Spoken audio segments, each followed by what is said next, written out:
আমাৰ স্থানীয় উদ্যোগী শ্ৰীযুত ৰাজ খোৱাক ডাঙৰীয়াৰ উদ্যোগত মৰাণ চহৰত প্ৰভা টেক্সটাইলছ নামে এটা খুব সুন্দৰ বস্ত্ৰশিল্পৰ উদ্যোগ আজি পৰিদৰ্শন কৰোঁ। তেওঁলোকৰ নতুন বিপণীখনতো সোমাওঁ। খুব সুন্দৰভাৱে আমাৰ স্থানীয় শিল্পীসকল অৰ্থাৎ আমাৰ স্থানীয় শিপিনীসকলৰ সহযোগত শ্ৰীযুত ৰাজখোৱাই ইয়াত এক সুন্দৰ আয়োজন কৰিছে। খুব উন্নত মানসম্পন্ন মেখেলা চাদৰৰ পৰা আমাৰ আধুনিক চোলা জেকেট ইত্যাদিলৈকে তেওঁলোকে প্ৰস্তুত কৰিছে। ইয়াত দুটা কথা হৈছে, আমাৰ স্থানীয় শিপিনী তথা নিজকে এগৰাকী উদ্যোগী হিচাপে প্ৰতিষ্ঠা কৰি উপাৰ্জনৰ এটা বাট প্ৰশস্ত কৰাৰ লগতে আমাৰ যিটো বস্ত্ৰশিল্প, আমাৰ বয়নশিল্পৰ এটা সাৰ্থক প্ৰতিফলনেৰে সুন্দৰভাৱে তেওঁলোকে উৎপাদন কৰিছে আৰু এই ধাৰাটো অব্যাহত ৰাখিছে। গতিকে আমি ইয়াত তেখেতক উৎসাহ যোগাবলৈ আহিছোঁ। এইখিনিতে প্ৰাণিধানযোগ্য যে মোদী ডাঙৰীয়া নেতৃত্বাধীন আৰু ডক্টৰ হিমন্ত বিশ্ব শৰ্মা নেতৃত্বাধীন কেন্দ্ৰ আৰু ৰাজ্য চৰকাৰে আমি শিপিনীসকলক, বস্ত্ৰশিল্পক আমি যৎপৰোনাস্তি সহযোগিতাৰ হাত আগবঢ়াবলৈ চেষ্টা কৰিছোঁ। উদাহৰণস্বৰূপে আমাৰ আমি আমাৰ যিহেতু পাট সূতা আমাৰ ইয়াত পৰ্যাপ্ত পৰিমাণে উৎপাদন নহয়, গতিকে আমি খুব গৌৰৱেৰে ক'ব পাৰোঁ যে আমি এটা সেৱা আগবঢ়াইছোঁ। প্ৰত্যেকগৰাকী শিপিনীয়ে যাতে পাটৰ সূতাখিনি 15 পৰা 20% ৰেহাই মূল্যত ক্ৰয় কৰিব পাৰে তাৰ ব্যৱস্থা আমি কৰিছোঁ। গতিকে শিপিনীসকলৰ লগতে আমি আই মাতৃসকললৈও, ভগ্নীসকললৈ আমি সেৱা বুলি ধৰিব পাৰিম, কাৰণ পাটৰ কাপোৰৰ মূল্য কিছু কমি আছে আমাৰ ৰাজসাহাৰ্যটোৰ বাবে। গতিকে তাৰ উপৰিও পাটৰ শালৰ পৰা আদি কৰি নতুন প্ৰযুক্তি আৰু আন্তঃৰাষ্ট্ৰীয় ৰাষ্ট্ৰীয় বজাৰৰ সৈতে আমাৰ প্ৰত্যন্ত গ্ৰামাঞ্চলৰো শিপিনী বোৱনীৰ সৈতে সংযোগ স্থাপন কৰা, তেওঁলোকৰ যাতে এইবিলাক কমাৰ্চ বা অন্যান্য মেলাৰ জৰিয়তে বিপণন কৰিব পাৰি ৰাষ্ট্ৰ আন্তঃৰাষ্ট্ৰীয় পৰ্যায়ত, আৰু স্কিল ডেভেলপমেণ্ট বা দক্ষতা বিকাশৰ বাবে আমি কাম কৰিছোঁ। গতিকে এনেধৰণে আমি গাঁৱে ভূঞে কাম কৰিছোঁ। এই মুহূৰ্তত কাজিৰঙাত স্কিল ডেভেলপমেণ্টৰ কাম চলি আছে। শতাধিক শিপিনীক নতুন নতুন কাৰিকৰী শিল্প শিকাই থকা হৈছে।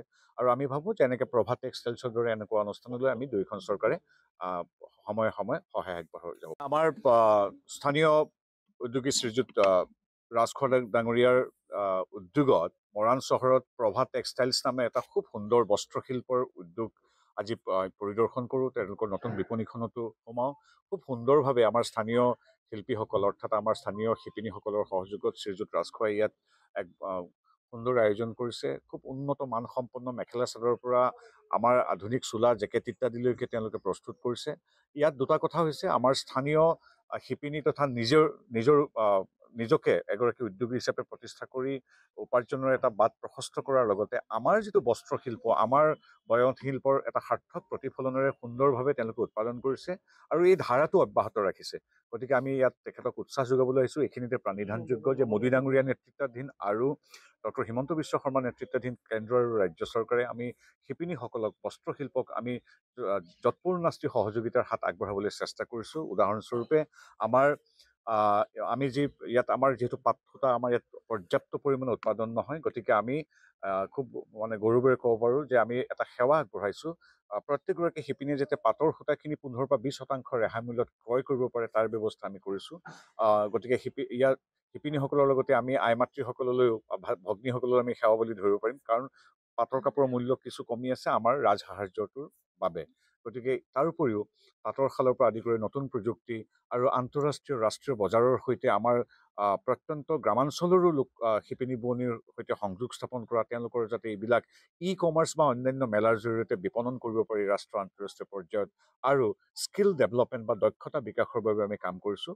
গতিকে এনেধৰণে আমি গাঁৱে ভূঞে কাম কৰিছোঁ। এই মুহূৰ্তত কাজিৰঙাত স্কিল ডেভেলপমেণ্টৰ কাম চলি আছে। শতাধিক শিপিনীক নতুন নতুন কাৰিকৰী শিল্প শিকাই থকা হৈছে।